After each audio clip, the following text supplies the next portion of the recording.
from the station working for you. This is WRTV News at 11, streaming now.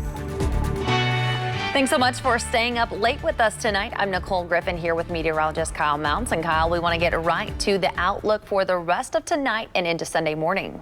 Yeah, because Nicole, you know, we had some of that rain around earlier today. Might have even heard a couple rumbles of thunder out there. Added up to about 1/4 to 1/2 inch of rainfall, and certainly needed. It was the first round of rain for the month of December. As we look at the satellite and radar, things are fairly quiet out there right now, but we have had this one band of some very light showers and sprinkles out there. May see a couple more of those kind of moving through portions of Boone and Hamilton County. Still a few raindrops on the Lens downtown, even though we've dried things out a little bit. We've got our temperature in the upper 30s here as well as in Lafayette. Reporting a little bit of light rain out there in the Bloomington area at 40 degrees. Temperatures tonight, they're going to be a little bit colder than where we started it off this morning. We've got 36 for your low tonight in Columbus area, 32 in Lafayette, and 35 in Indy with those cloudy skies. And speaking of colder, look at those high temperatures as we go through the next several days, actually going below average into the 30s. Coming up in just a little bit, we'll talk about when some snow will come along with that chill.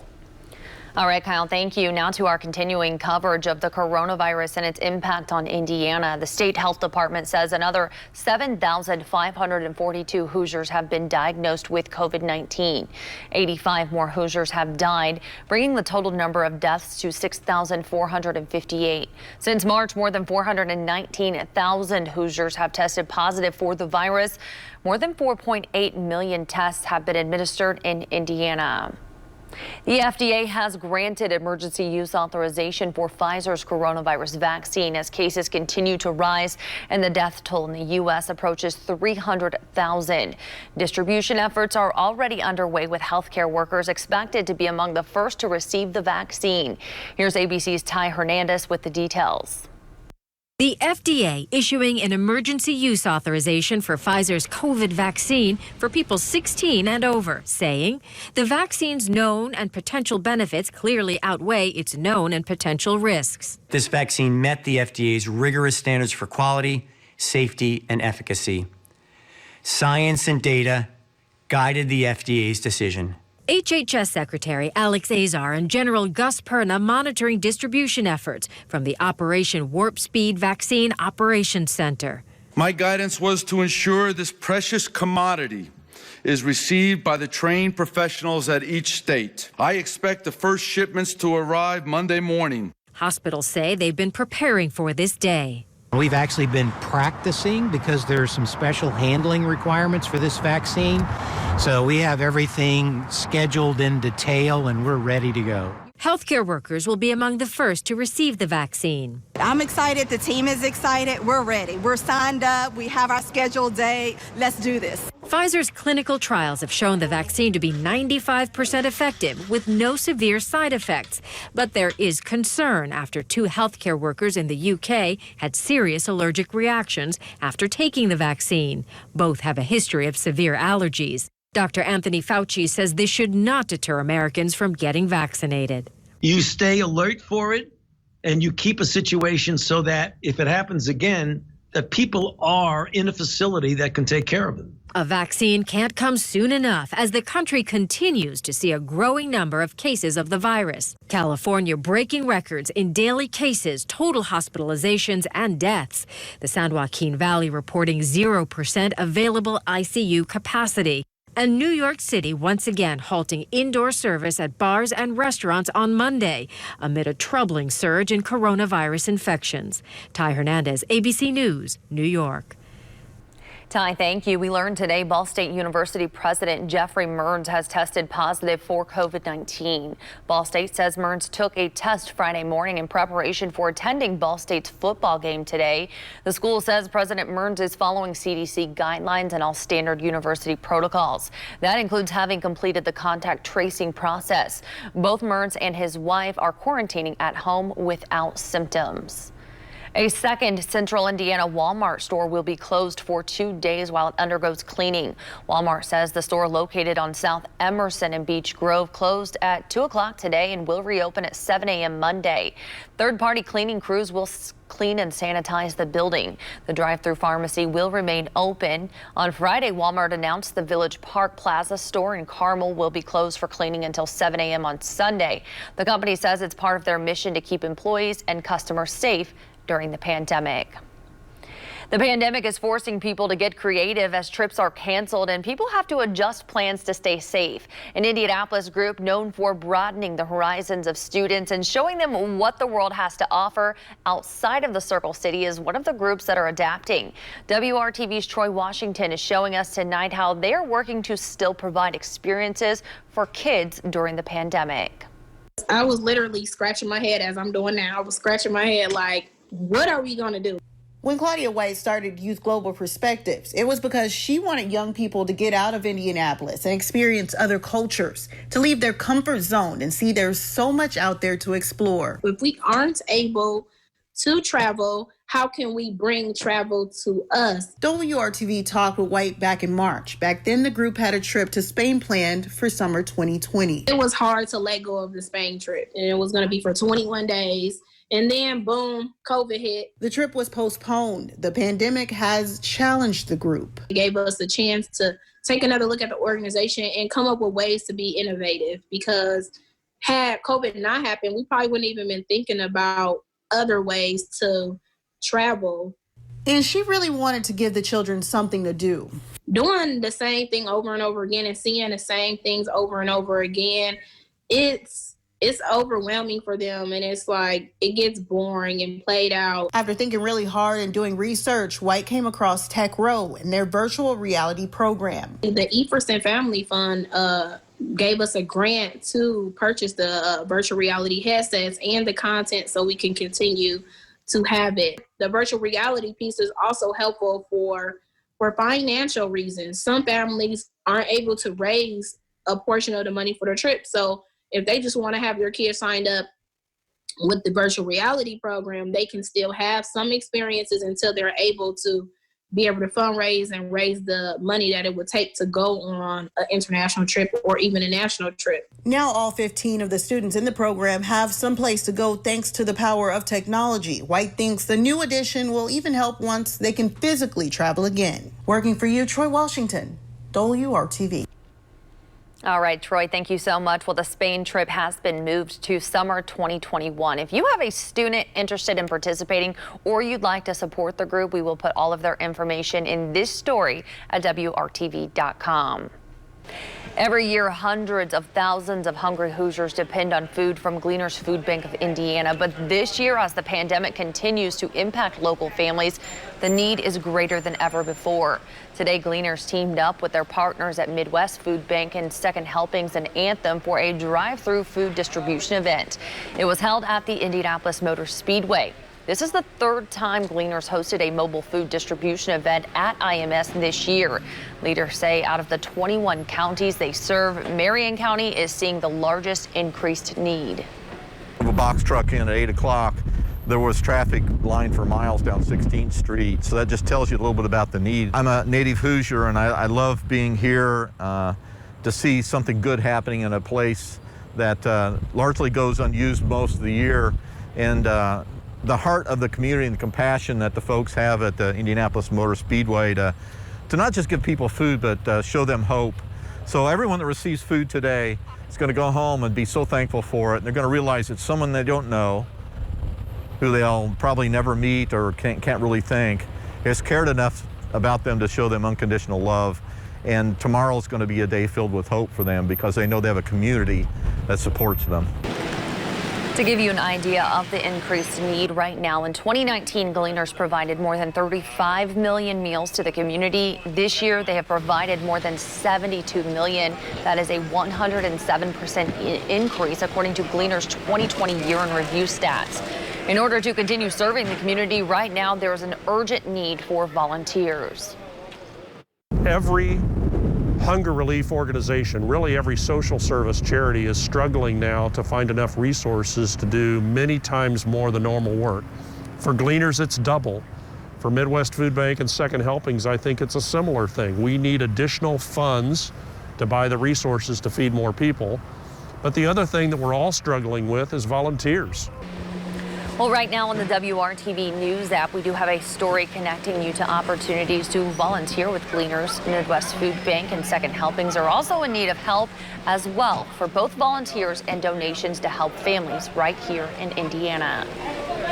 Hoosiers are also stepping up to help save lives this holiday season. The 21st annual Bleed Blue Blood Drive was held today at Lucas Oil Stadium. There is a critical need for blood this time of year. Varsity Blood Center leaders say that is because many people are busy during the holiday season and are less likely to donate. On top of that, many people are staying home due to the pandemic, making the current situation difficult. That is why today's event at Lucas Oil was so critical. You know, through this whole pandemic, we've continued to collect blood because Hoosiers in our community count on us to do that. So these precautions have been working great, and today we have a good, smooth flow. Everybody's spread out, socially distanced. I am a nurse. I think every day we just need to find things to do to help, and especially with everything going on right now with the pandemic, I think we just all have more of a sense of we need to do something. Today, Varsity leaders say they were able to collect blood donations from nearly 600 Hoosiers. With elective procedures being suspended until January, the blood donated today will go to help cancer and trauma patients.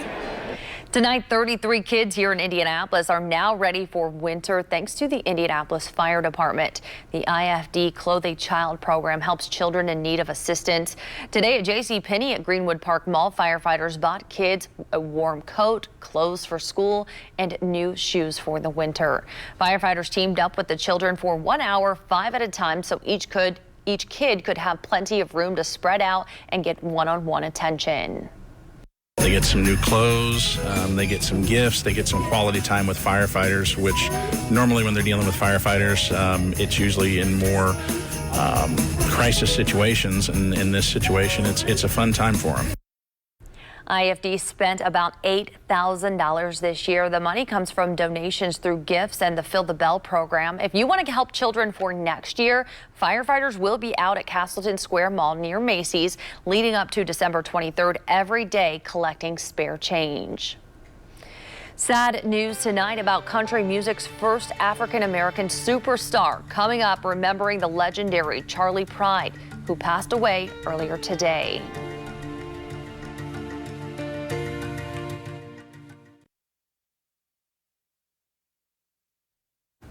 Tonight, an investigation is underway to figure out what caused this fire on the north side. And just before 11 a.m., a fire department spokeswoman says the homeowner was asleep on the couch when he heard his smoke alarms.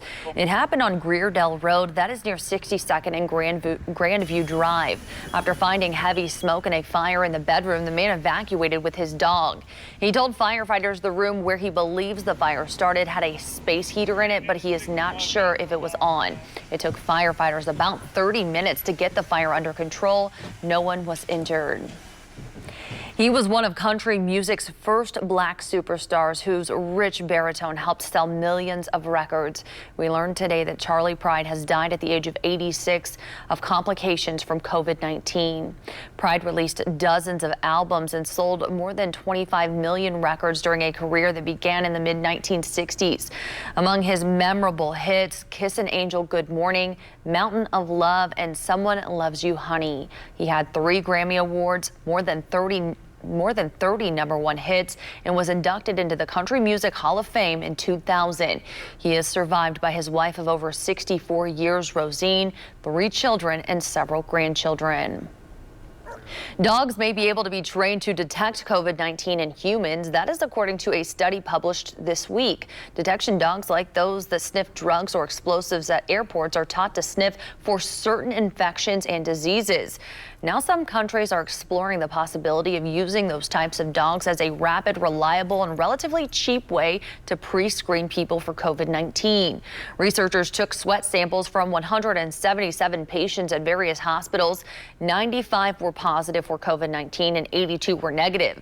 6 dogs had their sniffing abilities put to the test. They did dozens of trials, and with a success rate of between 76 and 100%.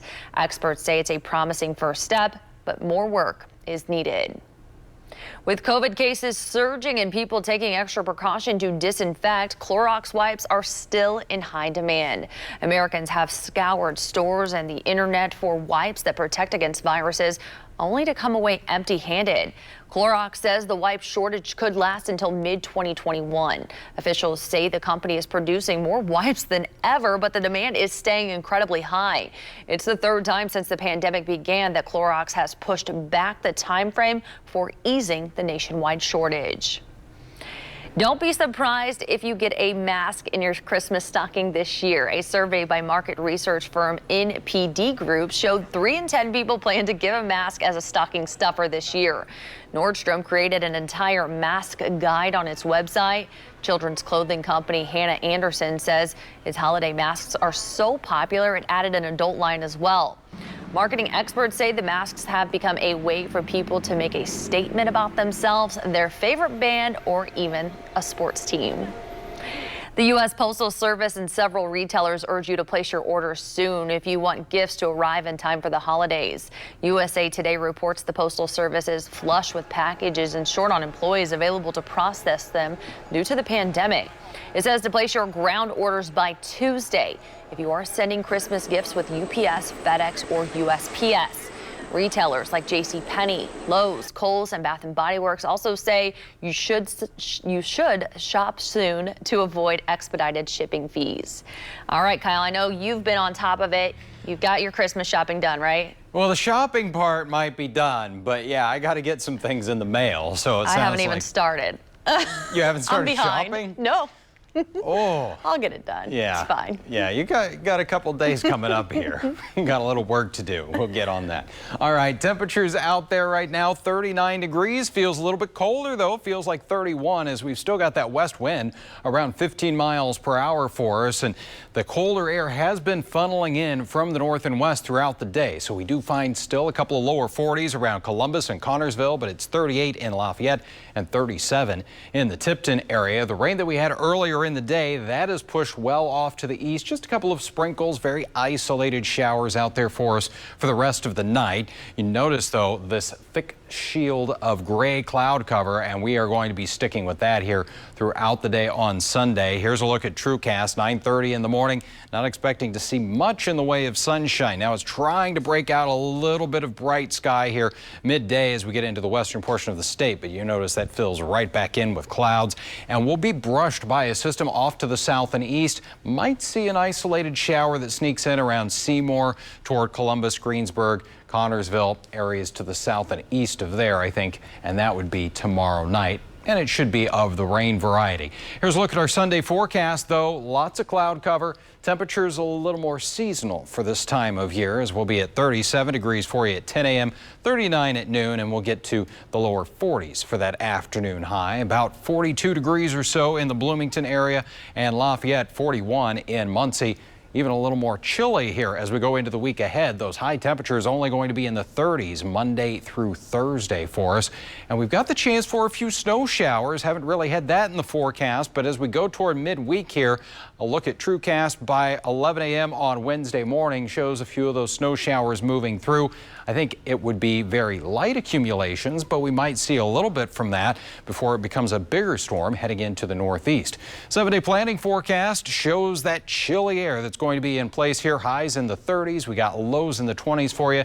Chance for those snow showers again Tuesday night and mainly into Wednesday. And then coming up next weekend, chance for a few rain or snow showers with highs in the 40s. Nicole?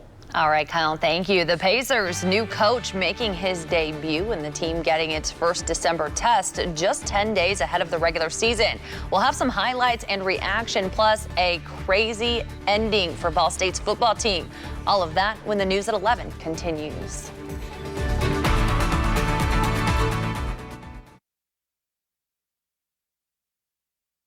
New head coach Nate Bjorkgren making his Pacers debut. First time seeing the team in game action on Saturday night, the first of 2 tune-ups in Cleveland. Domantas Sabonis was a steady hand. He tallied a double-double in the opener, 16 points and 13 rebounds, a solid first effort. Pacers were down 4 at halftime. They opened it up with a 10-0 run in the third. Miles Turner on the break, he scored 14 points. 6 Pacers in double figures, a 28-16 edge in that quarter.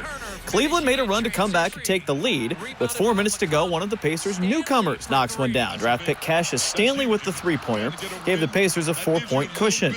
Butler grad Keelan Martin in his first Pacers game. He scored 11 points in the final quarter. It was a tight game down to the last couple of minutes. The Cavs would get a bucket, though, in the closing seconds. Isaac Okoro with the and one, and that would be the margin. 107-104, the Pacers fall by 3, but a good look at a lot of guys in this first test. Felt good. Since I was hired to coach this team, it seems like I've been waiting for this day to coach them and play somebody else. Like I said earlier, it was time in preseason. Training camp's been the right time. It was time to play a different team. I've been looking forward to coaching this team. The teams will play again in Cleveland on Monday night.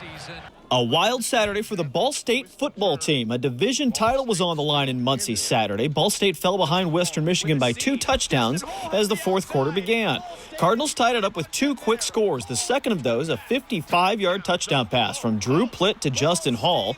They connected for 175 yards and 2 scores in the game. Plitt threw 3 TD passes this afternoon. In the final minute, Ball State takes the lead when freshman Jack Knight kicked a short field goal. But there was a stunning finish in store. On the final play of the game, Western Michigan lateraled the ball more than a dozen times. Ball State stormed the field when they thought they had recovered a fumble, but the officials never blew the play dead. Western would walk it in for what could have been the winning score, but an illegal forward pass penalty occurred somewhere in that mess, and so Ball State does get the win. They're heading to the MAC championship game with a most memorable 30-27 win. It's such a great accomplishment. It was, a great way to respond after the opening game and having a tough loss on the road. It was a great response by our guys.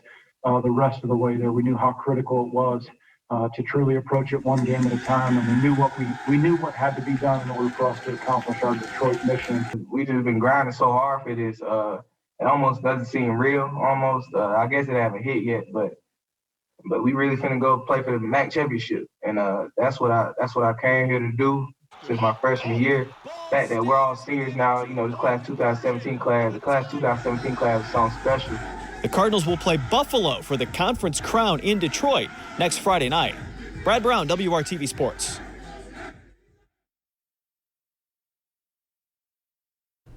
Welcome back. The pandemic is forcing us all to make a lot of changes to stay safe, which means celebrating the holiday season looks a lot different this year. Today, some local families had the chance to give Santa their wish list right from their front porch while also helping local children in need. It was good. I think it was good because he was willing to come to our house instead of us going to see him. Christmas is not just one time per year. It's a feeling that lasts the entire year, and you can share it with everyone. I always ask the children that if they don't get what they wanted, will they be all right with it? And everyone has always said yes, because I've always explained to them, someone else may need it more than they do. Well, starting at 9 o'clock this morning, Santa did socially distant house calls for 42 local families. It's part of the Caring Center of Boone County's fundraiser. Each family that signed up donated canned goods, coats, and toys during their visit. The items donated will now be taken to the Caring Center to help local families this holiday season. This year has been a challenge for everyone in terms of work, and so obviously programs that the Caring Center does have had less donations, have had less monetary donations. So it's been a struggle for their food bank. Not only that, it's a struggle for them to get the food and get the money, but then there's more people in need coming to the Caring Center because of the pandemic. I think it's important not just the holiday season, but all year. We get a lot of great things from our employers, from our opportunities to work, and it's great to be able to share some of those with folks that have had, especially this year, a hard time or been affected by things way outside of their control. Well, Old St. Nick visited Lebanon, Zionsville, and West Carmel to spread Christmas cheer during this season. Kyle, good to see you there. I'm sure those kids really enjoyed this. Yeah, and there's still some time. St. Nick can make some rounds here before the big Christmas holiday. We got temperatures that are going to be quite a bit more chilly compared to what we had last week. 42 tomorrow with those clouds. Will be in the 30s here for much of the week ahead with some snow showers by Wednesday. All right, everyone, have a great night. Thanks for joining us.